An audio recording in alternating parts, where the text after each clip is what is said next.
Hello દોસ્તો, જય માતાજી। તો આજે હું બનાવી રહી છું કેરીની ગોઠલીનો મુખવાસ। કેરીની સિઝનમાં બનતો કેરીની ગોઠલીનો મુખવાસ। તો આજે હું તમને આપીશ ગોઠલીના મુખવાસની રેસિપી। તો ગોઠલીનો મુખવાસ કેવી રીતે બનાવાય તે હું તમને આજે બતાવીશ। ગોઠલીનો મુખવાસ બહુ જ ફાયદાકારક છે। કેવી રીતે બનાવાય તે તમે જોવો આજે। તો સૌથી પહેલાં આ ગોટલી મેં સૂકવી દીધી હતી તડકામાં, 3-4 દિવસ માટે સુકાઈ ગઈ છે। હવે એને આપણે દસ્તું કે કાંઈ પણ વસ્તુના મદદથી તોડી નાખશું ગોટલીને। ગોટલી તોડી અને અંદરની ગોટલી આપણે કાઢી લઈશું। અંદરની લેશું આપણે અને તે પણ બરાબરથી સાફ કરી લેશું। તો આવી રીતે આપણે તોડીને બધી ગોટલી કાઢી લીધી છે અને તેની ગોઠલીની અંદરની ગોઠલી ઉપર સાલ હોય તે પણ કાઢી લીધી છે। એકદમ બધી ગોઠલી સાફ કરી અને હવે એને આપણે બાફી લેશું। તો કુકરમાં બાફી લેશું, તમે તપેલીમાં પણ બાફી શકો, જેમાં બાફવી હોય તેમાં બાફી શકો છો। તો મેં કુકર લઈ લીધું છે, એમાં હું નાખી દઈશ 1 ગ્લાસ પાણી। બહુ ઝાઝી ગોઠલી નથી એટલે ઝાઝું પાણી નહીં જોઈએ। 1 ગ્લાસ પાણી નાખી દઈશું અને પછી એમાં આપણે મીઠું અને હળદર નાખી દઈશું। પછી 2 સીટી પાડી અને આપણી ગોઠલી બાફી લેશું। તમને મીઠું ઓછું લાગતું હોય તો વધારે પણ નાખી શકો છો। મેં 2 ચમચી નાખ્યું છે। જે પ્રમાણે ગોઠલી હોય એ પ્રમાણે મીઠું અને પાણી, હળદર નાખી શકો છો। હવે આપણે ઢાંકણ બંધ કરી અને 2 સીટી પાડી દઈશું।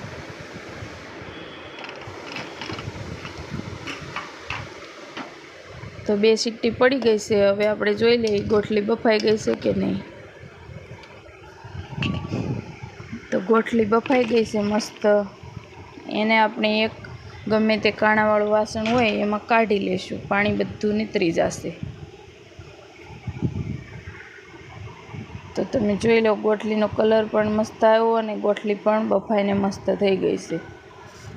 હવે એને આપણે થોડીવાર સાઈડમાં કરી દઈશું એટલે કોરી થઈ જાય એકદમ પાણીમાંથી। પછી આપણે એને ઝીણા ટુકડા કે કોઈ પણ જે પણ સાઈઝની તમારે કરવી હોય તે કરી શકો છો। તો અહીંયા હું તમને 2 રીત બતાવીશ, જે રીતના તમારે કરવી હોય ટુકડા એ રીતના કરી શકો છો। એક તો કે આવી રીતે આપણે સરીની મદદથી ટુકડા પણ કરી શકીએ છીએ। આવા ટુકડા સુકાતા થોડી વાર લાગે છે। અને એક આપણે ખમણીની મદદથી કરશું ગોઠલીને એકદમ સોલીને, તો એ જલ્દી સુકાઈ જાય છે। ખમણીની મદદથી સીણ કરી લેશું। તો તમે જુઓ આવી રીતે સીણ પણ કરી શકાય છે। તો આવી સીણ કરવી હોય તો સીણ, ખમણીની મદદથી અને સરીની મદદથી તમારે ચિપ્સ કરવી હોય તો તે પણ કરી શકાય છે। હું સરીની મદદથી બધી ગોઠલીના ટુકડા કરી લઈશ। તો મેં અહીંયા બધી ગોઠલીના ટુકડા કરી લીધા છે।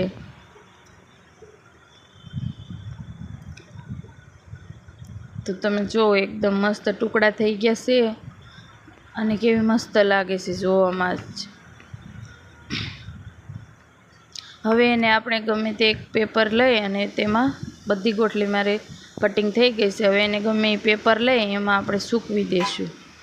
તમે પંખામાં સૂકવો તો પણ ચાલે, તડકામાં સૂકવો તો પણ ચાલે। તો મેં અહીંયા પંખા નીચે સૂકવી લીધી છે। તો આને 2 દિવસ માટે સુકાવા દઈશું। 2 દિવસ માટે સુકાય અને એકદમ મસ્ત થઈ જાય પછી એને આપણે આગળ પ્રોસેસ કરશું।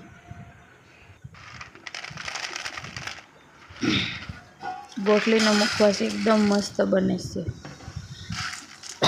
હવે આ એકદમ સુકાઈને મસ્ત થઈ ગઈ છે। તો તમે જુઓ કેવો મસ્ત અવાજ આવે છે, ક્રિસ્પી એકદમ મસ્ત ખડખડ અવાજ આવે, એકદમ મસ્ત સુકાઈ ગઈ છે। હવે આને આપણે શેકી લેશું। તો એક પેનમાં મેં લઈ લીધું છે અહીંયા 1 ચમચી તેલ। તમે ઘી પણ લઈ શકો છો, પણ ઘી અમારા ઘરમાં કોઈને ભાવતું નથી ઘીવાળી ગોઠલી, એટલે મેં અહીંયા તેલમાં શેકી છે। તેલ ગરમ થાય એટલે એમાં આપણે નાખી દઈશું ગોટલી.